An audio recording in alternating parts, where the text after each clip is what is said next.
I always knew that I wanted to play the piano.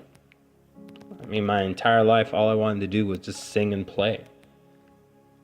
I remember as a little child, I would just sit and listen to my sister and mother play and thought, wow, how cool would that be to learn that instrument?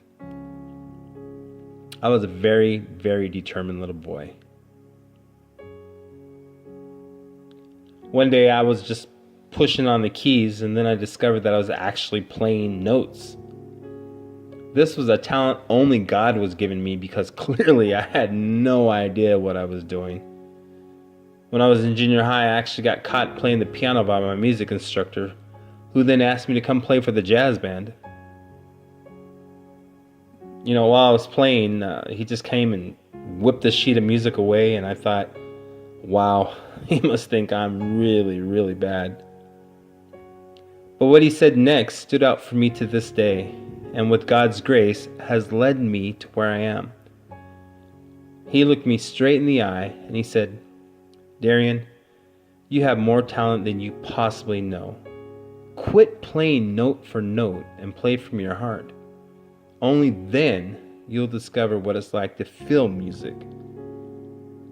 He was a very audacious instructor, and I told him, well, I'm known for my expression, so hey, it's me. I figured I just had a lifetime ahead of discovering and how to express it, but moreover, where God was going to direct me on how to use it. I grew up in Washington State, and I'm the ninth child of a family that believed in going to church every week. My father was a pastor, and mother played both the organ and the piano. However, when it was time for church, together they would travel around to different churches with him preaching, her playing, and them both singing. Naturally, as kids followed where we had to. I mean, we couldn't just not go. We didn't have a choice. I grew up Southern Baptist, which means I went to church Sunday morning service, Sunday night service, Monday choir rehearsal, Wednesday night Bible study. You know how church can go. I think my siblings and I just came out of our mother's womb with a microphone in hand instead of a rattle. I actually sang soprano when I was younger. I could sing higher than my sister, sometimes. One day, I was asked to do my first solo by my mother, and she said, D, if you get nervous, just find a spot on the wall and concentrate.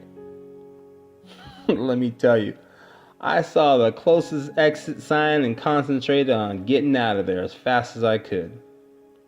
But after a while of singing solos, God's calmness came over me, and I began to get more and more comfortable. My father, who worked 2 jobs, so it was not like I was a privileged child, but I was very privileged to have parents like I had. And since he worked a lot, us kids were pretty much raised by my mother, who did all the cleaning, all the cooking, all the disciplining. I sometimes wish my father were home more because she wore out our backside many times for acting out. Years later, when I was in college, my father came and surprised me at my dorm because he had found out by some sharing moments with my mother that I had longed for him to be around more. He and I spoke for several hours. And I have to tell you, on that day, our relationship changed for the best. On March 2nd, 2000, my father was diagnosed with esophageal cancer. I remember that day very clearly. We had gone up to the hospital, and pretty much my entire siblings went up there, and I remember standing alone with my father, and he told me, I knew something was wrong. Since when do all my children come to the hospital for a routine checkup? He actually took the news of his cancer that was terminal pretty good. But he used to always tell me, son, whatever you do, always follow God. A year and a half later, the day after Christmas, the man I grew to be a role model, the man I grew up with having father-son talks, the man who drove 2.5 hours because he knew his son was concerned of a missing relationship with his father, was gone forever. I remember holding his hand the day he passed, and I knew at that time there were no chapters in our lives that were left unopened. He knew that I loved him more than anything, and I knew that he would always be my dad. I've been in the church pretty much all my life. To continue to follow God after 40 plus years has been the greatest life experience I've ever known. Growing in the church, I realized that my talent that God gave me needed to go further, and the piano wasn't my stopping point. I began to speak and preach at churches and following in my father's footsteps and carrying his legacy beyond the home. So long as I have a pulse, I figured, I have a purpose. I mean, you're supposed to be you, unique. That brings a smile to God's face every time because He didn't make a mistake with us. I'll admit, life does beat you down. Losses beat you down. Hardships take their toll. But Jesus said it would not be easy. He said, in this world you will have trouble, but rejoice. Take heart.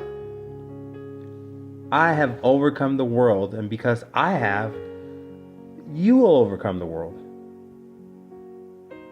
Joy is non-negotiable. I want my life to be purposeful. I tell you that this is a beginning for me. I understand where my joy comes from, and then I protect it with all my might. God is the creator of joy. You want to fly? You want to soar? You need a parent in the right person. Only Jesus. Only Jesus.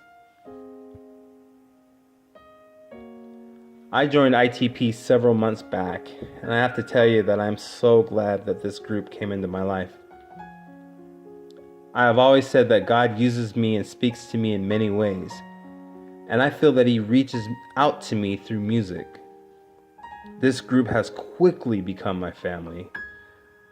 I remember on many occasions that we've spoke, I just kind of sometimes smile and just say, wow, these guys are awesome.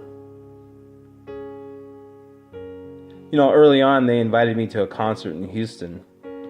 It was the first time I'd ever seen the group that we went to go see, Miel San Marcos. And I was pretty much blown away. Their music was powerful, but it also captured and gravitated to the longing that I had to be close to Christ. ITP is the same way. I can't tell you how much I look forward to praising God with this group. And I remember during the concert there was a quiet altar call, and I just broke down in tears. The Spirit spoke to me through another language, and I clearly heard Him. A few members of the group caught the same Spirit, and I felt hands on me. And then one of them said, "Welcome to the family."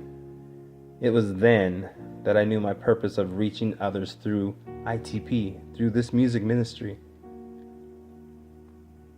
This is my home. This is my